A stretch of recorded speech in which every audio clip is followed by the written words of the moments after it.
tai kas galėtų jums patikti, tai yra tokios rankinės skirtos kaip ir piniginės ir būtent telefonui susidėti, pavyzdžiui, kelionės metu labai praverstų tokio pobūdžio rankinės, bandau, kad jums matytųsi. Žiūrėkit.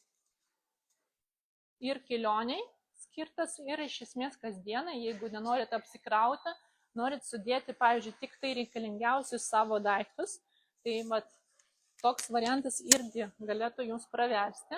Tai čia žiūrėkit, čia yra piniginė, visiškai standartinė piniginė su skyreliais kortelėms. Čia skyrelis būtent centukams ir banknotams.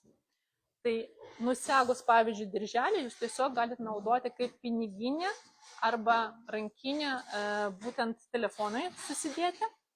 O čia jau dedate telefoną.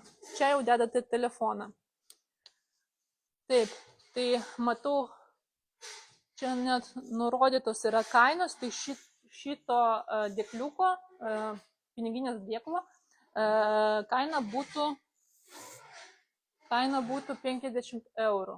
Tai jeigu domintų, kodas būtų 1764. Tai žiūrėkit, yra tamsiai rudos spalvos toks modelis.